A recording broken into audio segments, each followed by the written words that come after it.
Tropa mga guys, may kalampag ba ang kotse nyo? Lalo dyan sa Honda Civic natin. Napalitan mo na ba yung tie rod mo? Rock end? Tsaka yung mga katakot-takot nating bushing sa Civic natin. O worst of all, yung rock end pinion natin. Napalitan mo na rin ba yan? Tapos hindi pa rin nawawala yung kalantog sa kotse mo. Boss, panoorin mo tong video na to. Para sa ito.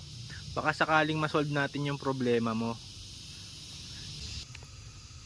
Mga boss, mga guys, baka ito yung problema sa kotse nyo. Ito yung mga kalimitan na nawawala sa isip at hindi na naaalala, na may posibilidad pala na kumalantog din yung steering column ng mga Civic natin. O kaya naman sa mga ibang sasakyan pa. Nauuna kasi natin palitan yung mga rock end, tie rod, mga bushings, o yung rock end pinion napapalitan din. Tapos may mga maliliit palang detalye na nakakaligtaan tayo. Panoorin natin to mga boss para malaman natin yung first aid o kaya pansamantagal na solusyon dito sa steering column. So ito mga bossing, pag nakalas nyo na siya, ito na yung steering column nyo. Ito ay kung kapag sinipag ka ha, yung sinipag ka nakalasin yung steering column kasi medyo madami din yung tornilyo, madami din dapat kalasin bago makalas yan. Ngayon boss, so ito, papakita ko sa inyo yung kalog na hindi nakikita minsan nung mga car owners o kaya yung mga mekaniko. Boss, inuulit ko, hindi ito para sa mga magagaling, hindi ito para sa mga expert na. Ito yung mga hindi masyadong nakakaalam o bago lang sa kotse nila. Ayun boss, yung nakikita mo medyo may alog siya. Itong steering column na to, hindi pa ito masyadong malala. Pero meron na talaga. Meron na siya. So paano natin paano natin to kakalasin para ma-access natin tong bushing na to? Ito kasi yung nagkaka-problema diyan. Tapos hindi lang ito, yung bakal din karon na siya ng kain. Papakita ko sa inyo. Kalasin ko lang. So para makalas to, may circlip dito sa ibabaw. Na isang circlip lang.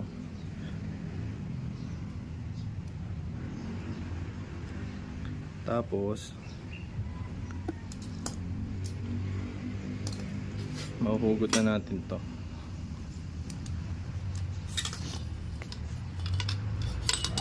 Yun, may iwanan yung bushing kasi may lock to. May lock to dito. Nakapaipit siyang ganyan para hindi siya luluwa dito. Pagkakalasin nyo siya, pwede nyo siyang kalasin. Kung may mabibilhan kayo, pwede naman kalasin. Pag ganyan. Iikot mo lang yung mga gilid.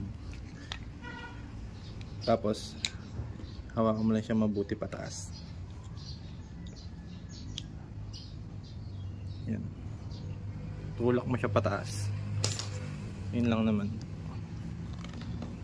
Yun, nakalas na siya. Ito kasi siya bubunggo sa lock ng manibela.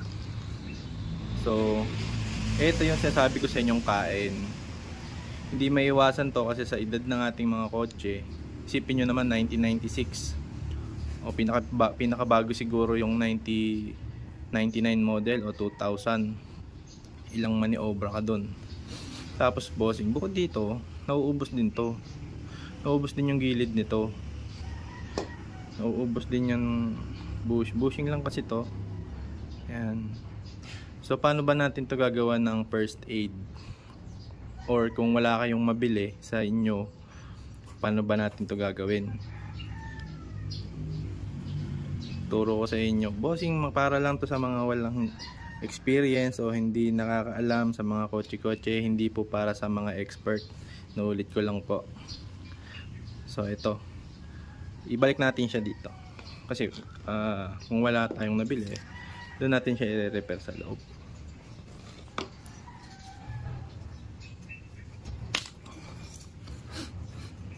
Diyan. So nandito tayo sa tricky na part. Paano natin to papahigpitin na hindi siya umaalog na ganyan kalakas. Ito kasi dapat may konting play pa din naman para umikot yung shafting, para hindi siya matigas ikutin. Yung sakto lang dapat. Kukuha ngayon tayo ng kawad, tapos pupulupot natin to dito bago natin hihigpitan siya. Ikutin natin dito. Pero bago yon mga boss, ito kasing bahay nito, itong housing nito, tsaka itong bushing na to ay saktong sakto lang yun. Makikita mo sakto lang siya, kaya pag inikot natin agad yun dito, hindi papasok yung bushing. Anong diskarte mga boss? Ang diskarte mga bossing ay kumuha tayo ng kikil. Kikilin natin yung tatamaan ng kawad, para pag inikot natin siya, lulubog siya dito sa loob. Lubog siya, hindi siya tatama sa housing. Isa pang ano yon, hindi siya gagalaw kahit anong mangyari, kasi nakakalsyo siya dito sa loob ng housing. Sige boss, mga bossing, gawin natin Kung wala kayong kikil, pwede ang lagaring bakal o kung ano mang may mga pang kikil kayo dyan. Yan, kilin natin tong ganito. Malambot lang to mga boss, kayang kaya nyo to. Yun kung may mga sinisipag lang kayo gusto nyo, pagawaan nyo na lang. Ay, nalambot lang boss. Meron na siya agad kanal. May kanal na agad siya mga bossing, na pwedeng ng bahayan nitong kawad. Yan.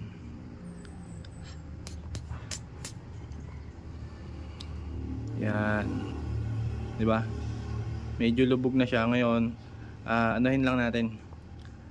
Puliduhin lang natin, tapos lahat ng corners lagyan natin nun. Sige mga boss, wait lang, pause ko muna. So yun mga bossing, meron na lahat tong kanal. Nalagyan na natin siya ng mga kanal nila. Ngayon, isuot na natin yung kawad na gagawin nating pangpahigpit dito, para humigpit yung bushing dun sa shafting, hindi siya kakalog. Dito natin siya hihigpitan sa lugar na may kain. Dito sa may kain na to.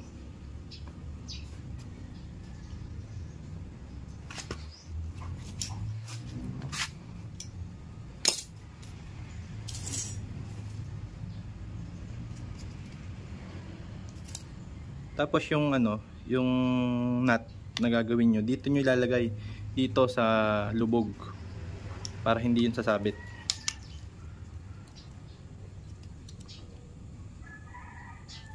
Higpitan natin.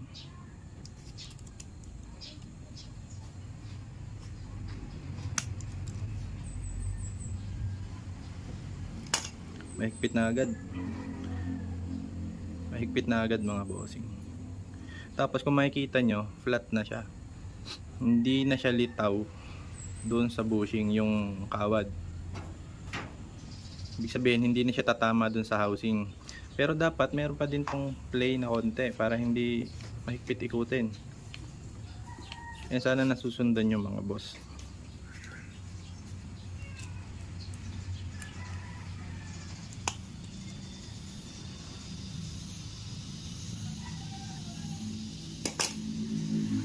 Yan, smooth lang. Smooth lang siya.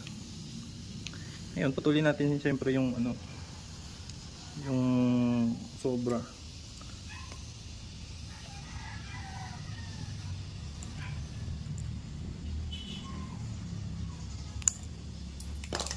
Yan.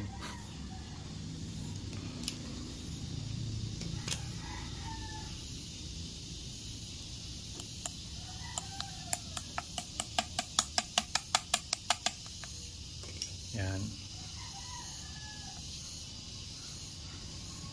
Pitan ulit natin para sigurado. Ayan mga boss. Hindi na siya naalog talaga. Tapos lagyan natin ng konting play. Huwag kalilimutan yung mga play bossing kasi titigas yung manibela mo. Wala kang alog, may matigas naman yung manibela. So i-shoot na natin dito sa bahay.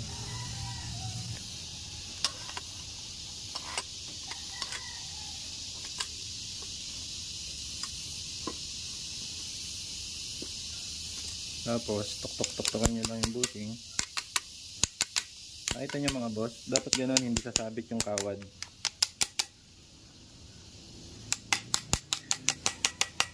Okay, mga makakakita dyan, right tool for the right job. Kanya-kanya discount nyo lang. Paano nyo ipasok yan? Hindi mo natin mapukpok ng martilyo to. Ayan mga boss, dito pa lang mararamdaman nyo na walang kakalog-kalog. Walang kakalog-kalog mga boss. Walang kakalog-kalog. Na may play pa din siya. Sa inyo na kung paano nyo didiskartehan yung sa luwag. Yan mga boss. Nasa inyo na kung paano nyo didiskartehan yung maluwag na walang alog. Siyempre konti lang dapat yung ano. Depende kung gaano yung kain ng inyong bushing at saka yung inyong shafting. So ayun mga boss. Tapos na tayo mag-repair. Kasan nyo na ulit mga bossing. Naulit ko mga boss.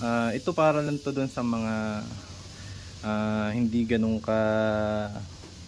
kadaming pera. Hindi ganun kaalam. Hindi para sa expert to mga boss. Baka may magsabi dyan na alam na namin yan. Ito, share ko lang naman sa inyo. Kung nakapagpalit ka na ng tie rod, rack end, lahat ng bushing, cross joint, shocks, lahat ng pang ilalim mo, kung nalikot mo na, tapos meron pa din, try mo to boss. Try mo munang alagin yung steering column mo.